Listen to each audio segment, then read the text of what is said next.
The sound of a pen scratching across paper can bury a secret just as easily as 6 feet of frozen Ontario soil. Lydia Marsh had learned that early, not from her mother, not from school, not from any of the 3 accounting certifications framed above her desk in the back office of Aurelius. The kind of restaurant where the wine list was thicker than most people's mortgages, and the clientele didn't carry loyalty cards. She'd learned it from 7 years of watching. 7 years of being the woman nobody looked at twice. The one who refilled water glasses and was thanked, if at all, by the vague wave of a hand aimed somewhere in her general direction.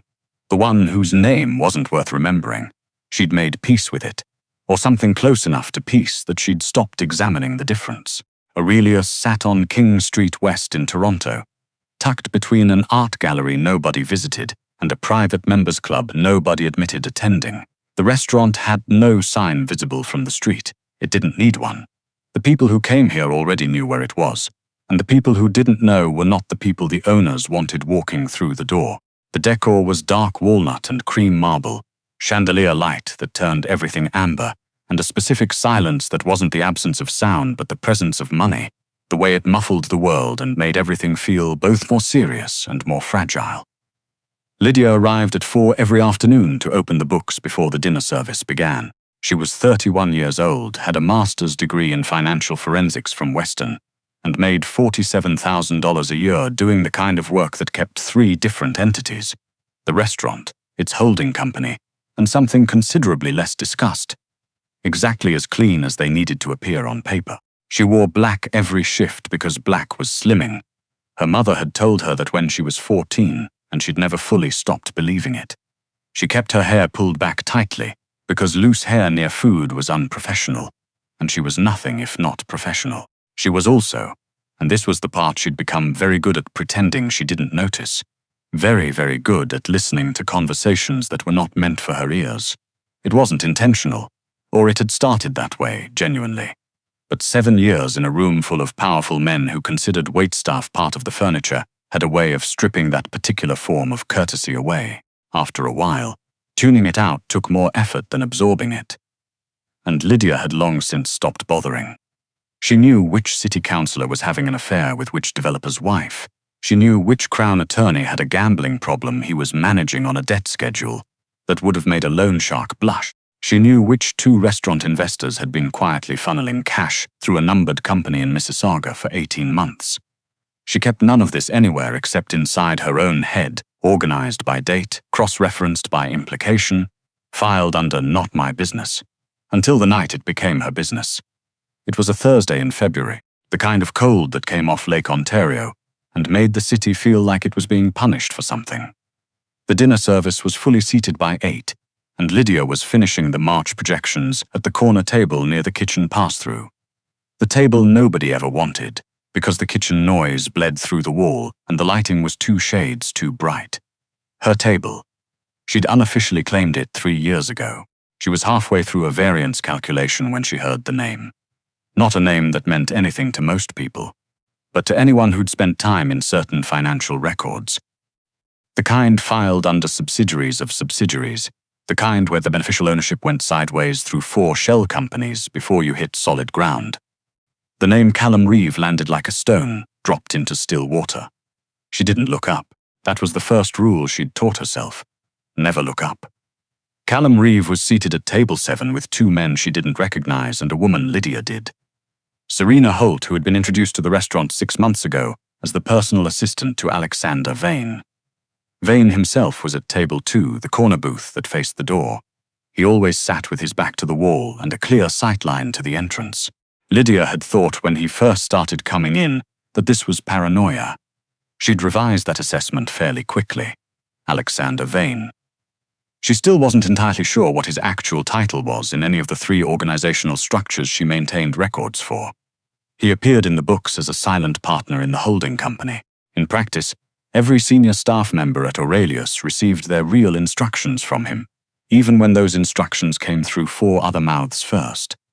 He was 41, built like someone who'd been doing very physical work since adolescence, and had never quite stopped, though the work had changed considerably. His suits were made on Savile Row. His watches were not bought in stores. He said very little and had a way of listening that made people talk too much, then feel unsettled about what they'd said. Lydia had exactly 3 personal interactions with Alexander Vane in 7 years. Once when he'd complimented the accuracy of a quarterly summary she hadn't realized he'd read.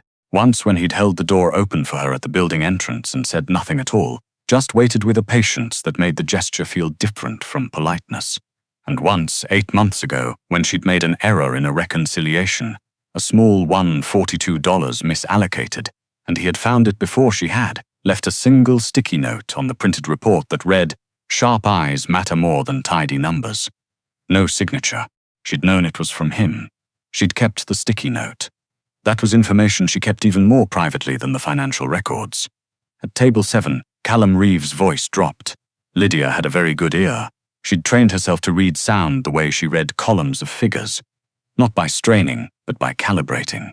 She let the ambient noise of the restaurant become background and isolated the thread she wanted. From our contact inside. Tonight, he won't be leaving through the front. Lydia's pen stopped. She made herself continue writing. The number she put on the page was wrong and she knew it immediately, but she didn't correct it. Her hand had to keep moving. Her face had to stay neutral. This was non-negotiable. Serena Holt said something too quietly to Kat, one of the 2 men Lydia didn't recognize. The one with the square jaw and the oversized watch laughed at something that wasn't funny. The other man, older, with the careful stillness of someone who'd spent time not moving in situations where movement was dangerous, simply nodded once. Lydia understood enough. She looked at table 2. Alexander Vane was sitting across from his girlfriend of 8 months, Priya Nair, who worked in commercial real estate and had the particular quality that some beautiful people had of appearing to be everywhere at once. At every gala, at every launch, photographed beside someone significant with a smile that landed just perfectly. She was speaking now, leaning forward slightly, her hand resting on Vane's forearm with the ease of a woman who was comfortable touching this man in public. Vane was listening, or appeared to be. His eyes moved once across the room with the practiced nonchalance of someone who checked the room the way other people breathed, not because they were nervous, but because they simply did not know how to stop. His eyes did not land on Lydia. They never did. She thought with a clarity that surprised her about what she was about to do. Then she thought about the $42 discrepancy. Sharp eyes matter more than tidy numbers. She picked up her notepad, the small one she used for table-side notes, not the accounting pad. That would look wrong, and wrote 11 words in the clearest block letters she could manage without her hand shaking. She stood up.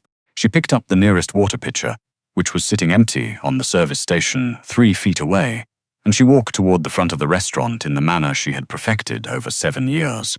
Purposeful but unremarkable, brisk but quiet, existing in the particular register of someone whose job was to be helpful and whose appearance was to be ignored.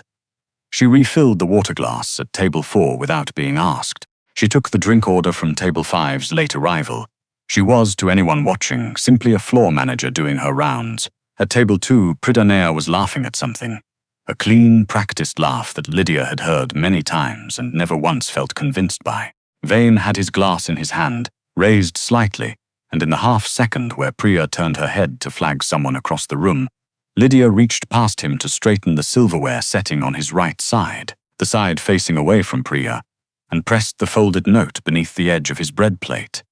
She did not look at his face. She continued to the next table. Her heart was doing something uncomfortable in her chest. She made herself breathe at a normal rate. She refilled a water glass she hadn't meant to refill.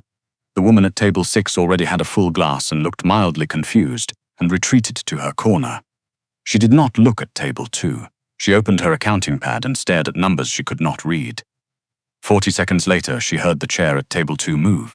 Alexander Vane had developed over many years, and through a specific kind of education that no institution offered, an ability to appear completely at ease while processing information at a speed that would have alarmed most people who knew what he was actually calculating.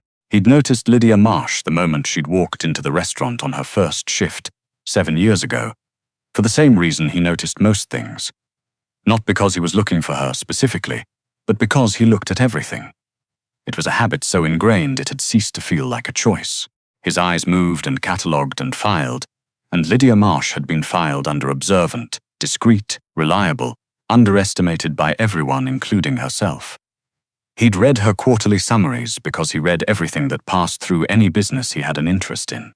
He'd left the note because it was true, and because he suspected, correctly, that nobody else in her professional life had said it to her recently. He had not, in 7 years, allowed himself to think about her at any length. For reasons that were straightforwardly practical. She was good at her job, she was in a position of trust within his organization, and the intersection of those two facts made certain other thoughts inadvisable. He was a man who was very clear on which lines existed and did not cross them. He was also a man who noticed, when a folded piece of paper appeared beneath his bread plate, exactly whose hand had placed it there. He waited.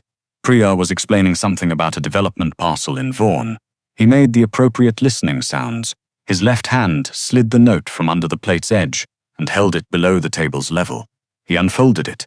They're not waiting for last call. Your exit's already covered. She's the reason they know your schedule. He read it twice.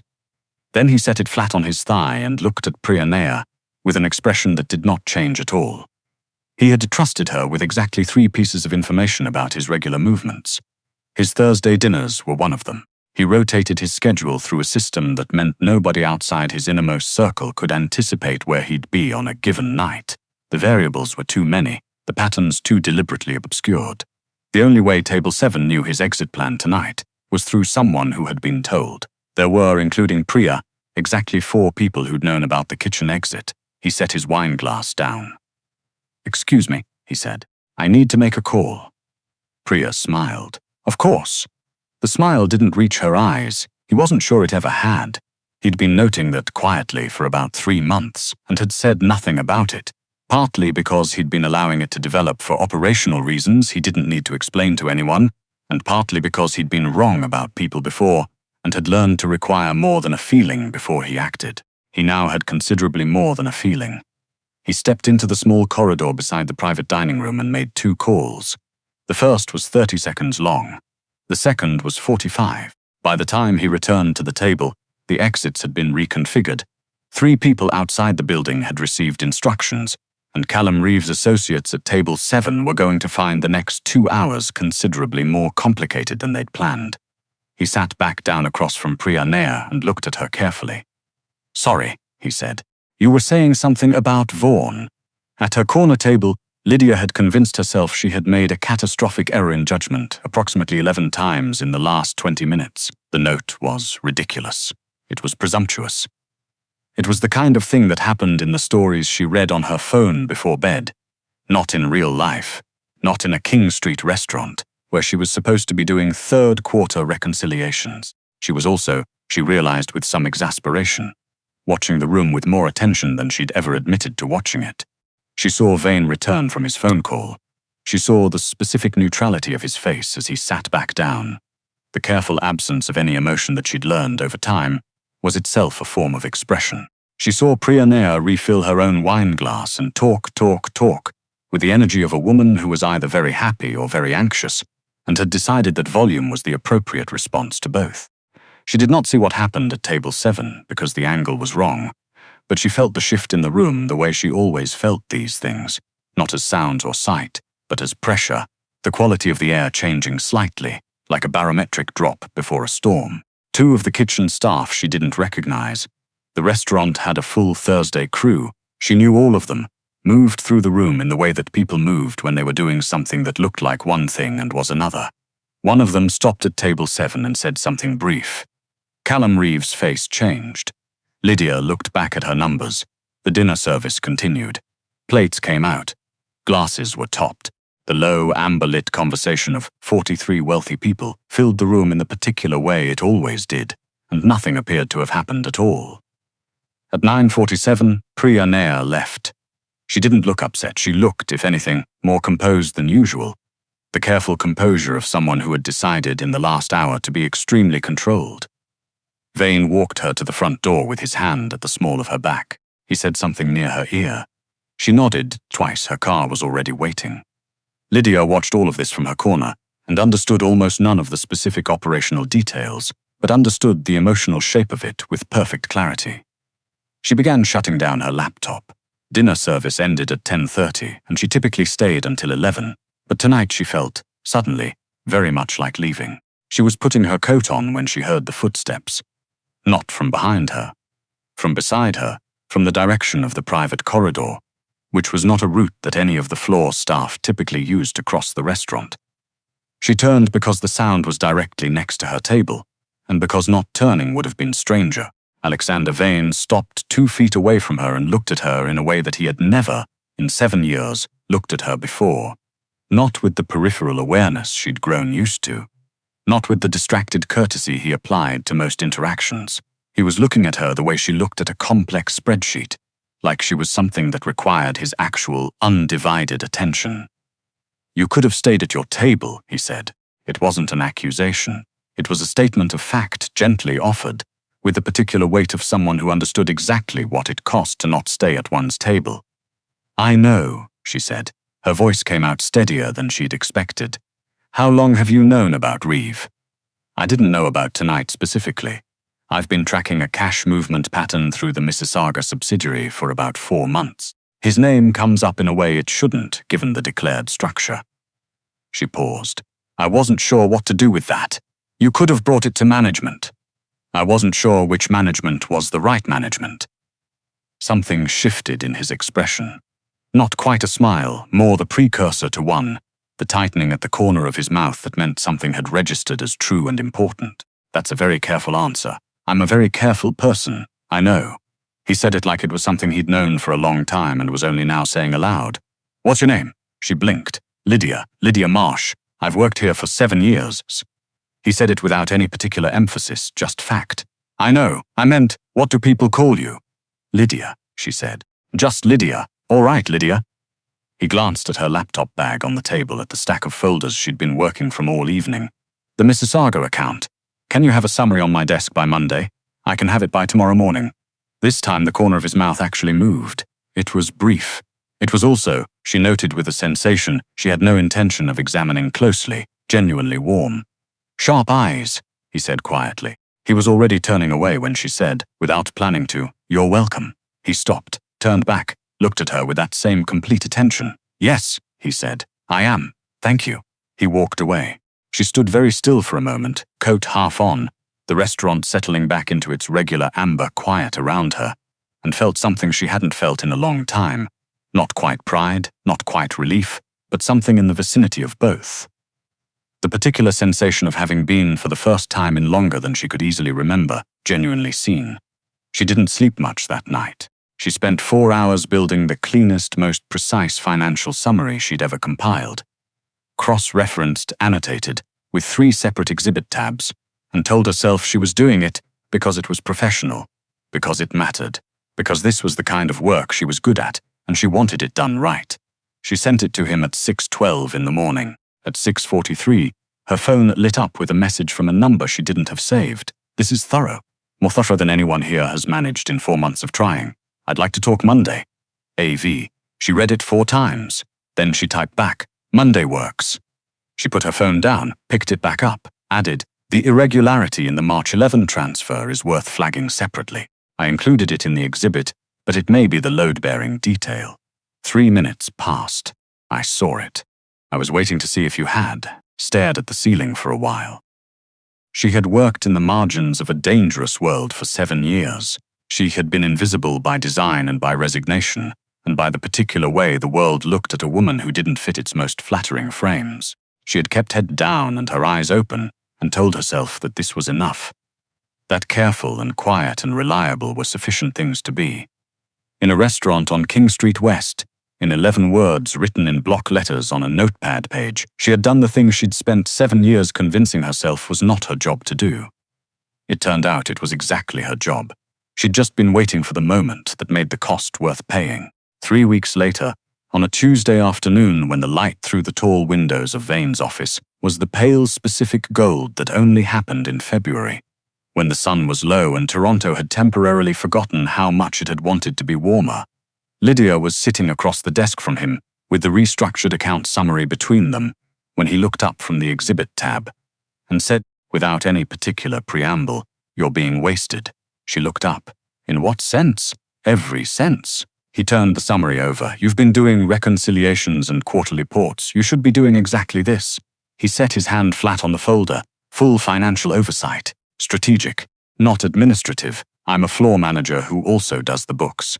You were. That was before I read what you built in 4 hours on no sleep. She didn't ask how he knew she'd built it in 4 hours on no sleep. She'd suspected for a while that he was considerably more attentive than he appeared. This confirmed it. That would be a significant change, she said carefully. Yes, he agreed. He looked at her steadily. Is that a problem? She thought about 7 years of invisibility, about the particular texture of being underestimated so consistently and so completely that she'd started to participate in it herself. The black clothes, the tight hair, the careful smallness, the staying at her corner table and watching a world that didn't watch back. She thought about 11 words and what they'd cost and what they'd returned. No, she said, it's not a problem. He nodded once in the way that meant the matter was settled, and also she was coming to learn, the way that meant he was pleased and had no particular language for expressing that except stillness. There's a meeting Wednesday with the external auditors, he said, returning to the folder. I'd like you in the room. I'll be there. And Lydia, he didn't look up. Yes? The blue coat you wear on Tuesdays, he said it very quietly, almost to the page in front of him. It suits you. She sat very still. She had worn that coat exactly twice since buying it, and had almost returned it both times, convinced it was too much, too bright, too present, too visible. She'd worn it today because she'd been running late, and it was at the front of the closet. She understood quite suddenly that being seen had been happening for much longer than she'd realized. Thank you, she said, evenly, carefully, with all 7 years of practice at composure brought to bear. He looked up then, and for just a moment, the careful, professional neutrality of his expression gave way to something quieter, more unguarded.